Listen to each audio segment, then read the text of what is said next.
အားလုံးပဲခရစ်တော်ဘုရားနာမ၌မင်္ဂလာပါလို့တဖန်ပြန်လည်ပြီးတော့မှနှုတ်ခွန်းဆက်တာပါတယ်ဒီနေ့မှာကျွန်တော်ဟာယုံကြည်သူညီကိုမောင်နှမတွေအတွက်အနှဲငယ်ခွန်အားပေးခြင်းတဲ့အကြောင်းအရာလေးရှိပါတယ်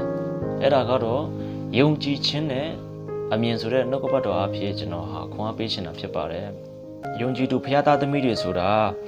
ဒီလောကမှာရှိနေတဲ့လူတွေနည်းတူကျွန်တော်တို့မြင်တဲ့အတိုင်းကျွန်တော်တို့ကြားတဲ့အတိုင်းကျွန်တော်တို့ရဲ့အတွေးခေါ်အကြံစီတိုင်းပဲဒီနေ့ဆုံးဖြတ်ပြီးတော့မှပိုင်းခြားပြီးတော့မှသွားရမယ့်သူတွေမဟုတ်တော့ဘဲနဲ့ကျွန်တော်တို့ယုံကြည်သူတွေဆိုတာဒီနေ့တိတတ်ခွဲထားခြင်းကိုခံရတော့သူတွေဖြစ်တယ်ခြားနာတော့သူတွေဖြစ်သွားပြီဖြစ်တယ်ဒါကြောင့်မလို့ကျွန်တော်တို့ယုံကြည်သူတွေကိုကျမ်းစာမှာဘယ်လိုပြောလဲဆိုလို့ရှိရင်ယောမအခန်းကြီး1အငယ်7မှာလည်းဖြောင့်မတ်တော်သူတွေဟာယုံကြည်ခြင်းအပြင်အသက်ရှင်ရမယ်ဂလာတိ3:7မှာလည်းထိုနည်းတူစွာပဲဖြောင့်မတ်တော်သူဟာယုံကြည်ခြင်းအပြင်အသက်ရှင်ရမယ်ဆိုပြီးတော့ကျွန်တော်တို့ယုံကြည်သူတွေဟာကိုယ့်ရဲ့အတွေးခေါ်နဲ့အမြင်နဲ့မူတည်ပြီးတော့မှသွားရမယ့်သူတွေမဟုတ်ဘဲနဲ့ဒီနေ့ဘုရားသခင်ထံမှလာတဲ့ဘုရားရဲ့စကားတော်ကိုယုံကြည်ခြင်းအပြင်ကျွန်တော်တို့ဟာဖြတ်တန်းရတော့မဲ့သူတွေဖြစ်သွားပြီဖြစ်တယ်ဘုရားရဲ့စကားပေါ်မှာယက်တည်ပြီးမှပဲကျွန်တော်တို့အသက်တာကိုရှေ့ဆက်ပြီးတော့မှရှောက်လန်းရမယ့်သူတွေဖြစ်သွားပြီဖြစ်တယ်ဆိုတော့ကျွန်တော်တို့ယုံကြည်သူဘုရားသားသမီးတွေအတွက်အမြင်နဲ့ဖြတ်တန်းခြင်းဟာကျွန်တော်တို့ဘယ်လောက်ထိအမှားယွင်းနေဖြစ်စီလဲဆိုတော့ကိုဓမ္မကျမ်းစာထဲမှာလည်းအများကြီးတွေ့ရတာဖြစ်ပါတယ်ဆိုတော့ကျွန်တော်တို့ယုံကြည်သူဘုရားသားသမီးတွေကိုနေ့ရက်စဉ်တိုင်းမှာဒီနေ့မာနဆိုတဲ့ယန္တူဟာကျွန်တော်တို့ကိုအမြင်အားဖြင့်အကြားအားဖြင့်လှည့်ဖျားနေတာဖြစ်တယ်ကျွန်တော်တို့ရဲ့အတွေးခေါ်အားဖြင့်အခြေအနေအားဖြင့်ကျွန်တော်တို့ယုံကြည်သူတွေကိုဒီနေ့လှည့်ဖျားနေတာဖြစ်ပါတယ်ကျွန်တော်တို့ထင်နေတဲ့အရာတွေပေါ်မှာယက်တည်ပြီးတော့မှဆုံးဖြတ်ရမယ့်သူတွေမဟုတ်တော့ဘူးဒီအရာတွေကိုအခြေခံပြီးတော့မှသွားလာရမယ့်သူတွေမဟုတ်တော့ဘဲနဲ့နှုတ်ကပတ်တော်တည်ဟူတော့ဒီနေ့ဘုရားရဲ့စကားပေါ်မှာပဲကျွန်တော်တို့ဟာအခြေခံပြီးတော့မှနားထောင်ပြီးတော့မှယုံကြည်ခြင်းနဲ့သွားလာဖို့အင်မတန်မှအရေးကြီးတဲ့သူတွေဖြစ်သွားပြီဖြစ်တယ်ဆိုတော့ဓမ္မကျမ်းစာထဲမှာပထမဦးဆုံးဖန်ဆင်းတဲ့အာဒံဧဝပင်လင်ဒီနေ့ဘုရားသခင်ဟာသူတို့ပေါ်မှာစကားတစ်ခွန်းရှိခဲ့ပါလားအဲ့ဒါတော့ကပ္ပဦးအခန်းကြီး1အငယ်16မှာထာဝရဘုရားသခင်ကလည်း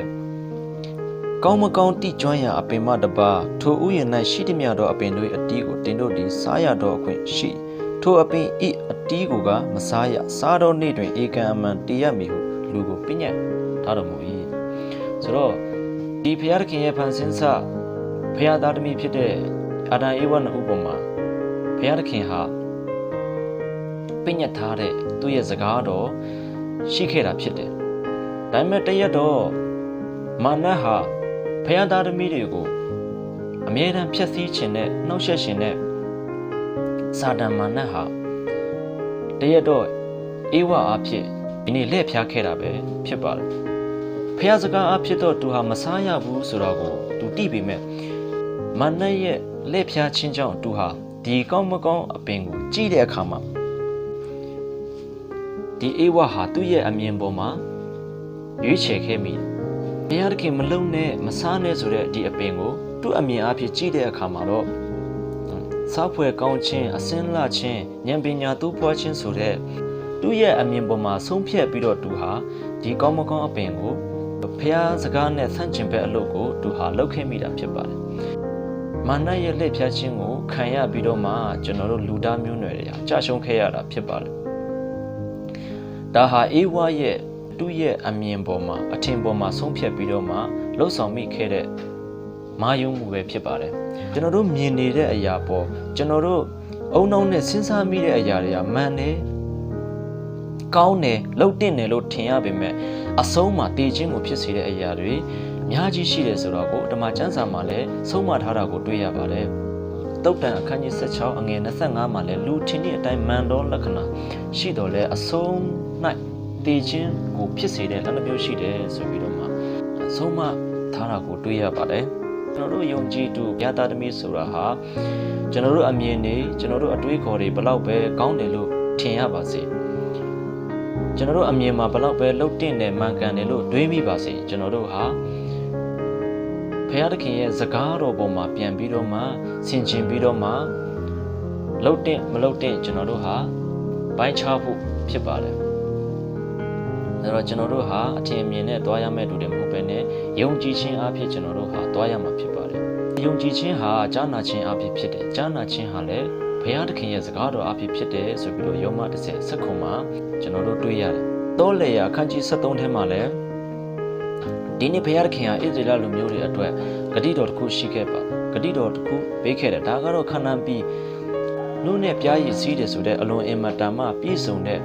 ခါနာန်ပြည်ကိုသူတို့အတွက်သူတို့ဝင်စားရမယ့်သူတို့နေရမယ့်နေရာသူတို့ပိုင်ရမယ့်အရာဆိုပြီးတော့ဘုရားကသူတို့အပေါ်မှာစကားတစ်ခွန်းရှိခဲ့ပါတယ်မတရက်တော့မိုးချေအားဖြင့်အဲ့ဒီဘုရားသခင်ပြောခဲ့တဲ့ဘုရားသခင်ပေးမယ်ဂတိတော်ရှိတဲ့ပြည့်စုံတဲ့ခါနာန်ပြည်ကိုမောရှေအားဖြင့်စုံစမ်းမှုပြုခဲ့ပါတယ်ဆိုတော့အဲ့ဒီဘုရားသခင်ဂတိတော်အတိုင်းသူတို့ကိုပေးမယ်ဆိုတဲ့ခါနာန်ပြည်ကိုတောစုံစမ်းတဲ့အထက်မှာရူဘင်အမျိုးရှိမွန်အမျိုးယူဒအမျိုးဣတခါအမျိုးအေဖရင်အမျိုးဗင်ယာမင်အမျိုးဇာဗလုန်အမျိုးမနာရှေအမျိုးဒန်အမျိုးအာရှာအမျိုးနတလိအမျိုးဂက်အမျိုးဆိုပြီးတော့မျိုးနယ်12မျိုးကိုအဲ့ဒီဘုရားသခင်ပေးမယ်ဆိုတဲ့ခါနာန်ပြည်ကိုတွားရောက်စုံစမ်းခဲ့ကြပါတယ်ဒီ12မျိုးလုံးထဲမှာအေဖရင်နဲ့ယူဒအမျိုးဖြစ်တဲ့ယောရှုနဲ့ကာလကပဲဘုရားသခင်ပေးမယ်ဆိုတဲ့ဂတိတော်ကိုယုံကြည်ကြတာဖြစ်ပါတယ်တရက်သွားဆောင်ဆန်းတဲ့အခါမှာဘုရားသခင်ပေးမယ်ဆိုတဲ့ခါနာန်ပြည်ဟာသူတို့တွေမြင်ရတဲ့အမြင်ဟာသူတို့ထက်အဆများစွာတာတဲ့ကောင်းမွန်တဲ့အားကြီးတဲ့လူတွေကိုသူတို့ကတွေးရတယ်သူတို့အနေနဲ့ကြည့်မယ်ဆိုလို့ရှိရင်အဲ့ဒီမြို့ကိုသိမ့်ပိုက်ဖို့အနိုင်ယူဖို့ဆိုတာသူတို့ရဲ့အမြင်နဲ့ကြည့်လို့ရှိရင်လုံးဝအောင်မြင်စရာအကြောင်းမရှိပါဘူးတိတ္တလူမျိုးတွေကနေပြီးတော့ဂျန်တဲ့10မျိုးဟာမဖြစ်နိုင်ဘူးဆိုပြီးတော့သူတို့ရဲ့အမြင်ပေါ်မှာဆုံးဖြတ်ပြီးတော့မှဒါဟာကိုတေတွင်းသူရရောက်တယ်လို့မျိုးသူတို့ဟာထင်ကြပါရုဒမျိုးနဲ့အေဖရင်မျိုးဖြစ်တဲ့ယောရှုနဲ့ကာလကဘုရားသခင်ဟာငါတို့ကိုပေးမယ်ဒီပြည်ဟာငါတို့ရဲ့အပိုင်ဖြစ်တယ်ဆိုပြီးတော့မှသူတို့ဟာသူတို့ရဲ့အမြင်ပေါ်မှာမဆုံးဖြတ်ဘဲနဲ့ဘုရားသခင်ရဲ့စကားပေါ်မှာပဲယုံကြည်ခြင်းနဲ့ဝန်ခံပြီးတော့မှယုံကြည်ခြင်းနဲ့ဝန်ခံပြီးတော့မှပြောဆိုတဲ့အခါမှာတိမ့်ပိုက်ဖို့တိုက်တွန်းတဲ့အခါမှာဂျန်တဲ့10မျိုးဟာသူတို့နှစ်ယောက်ကိုတက်ပစ်ချင်လောက်အောင်ဂျန်တဲ့10မျိုးဟာစူးစမ်းကြတာကိုမြင်တွေ့ရပါတယ်ဆိုတော့ကျွန်တော်တို့ဘဝအတ္တထဲမှာလည်းကိုယ့်ရဲ့အမြင်ပေါ်အသွေးခေါ်ပေါ်မှာအခြေခံတဲ့သူနဲ့ကျွန်တော်တို့ဖခင်ရဲ့စကားပေါ်မှာယုံကြည်ပြီးအခြေခံတဲ့သူယုံကြည်ခြင်းနဲ့ဖြတ်တန်းတဲ့သူတွေဟာအစဉ်ပြေဖို့တော့လွယ်ကူမှာတော့မဟုတ်ပါဘူး။ဘာကြောင့်လဲဆိုတခါတလေမှာဖခင်သခင်ရဲ့စကားဟာကျွန်တော်တို့ရဲ့အသွေးခေါ်တွေကျွန်တော်တို့ရဲ့အမြင်တွေနဲ့ဆန့်ကျင်ဘက်ဖြစ်နေတာကြောင့်ဒီနေ့အသွေးခေါ်တွေကိုယ့်ရဲ့အမြင်ပေါ်မှာပဲမိခိုတဲ့သူတွေယုံကြည်တဲ့သူတွေအတွက်ကတော့ဒီနေ့ဖခင်စကားပေါ်မှာယုံကြည်လက်ခံတဲ့သူတွေကိုအပြစ်မြင်ခြင်းနဲ့မယူရဲဆန်တယ်လို့သူတို့ဟာထင်မြင်ကြမှာဖြစ်ပါတယ်။ဘယ်လိုအကြောင်းမျိုးဖြစ်ပါစေကျွန်တော်တို့ယုံကြည်သူဖခင်သားသမီးဟာဒီနေ့ဖခင်သခင်ပြောတဲ့ဖခင်ရဲ့နှုတ်ကပတ်တော်ဖခင်စကားပေါ်မှာပဲကျွန်တော်တို့အခြေခံပြီးတော့မှ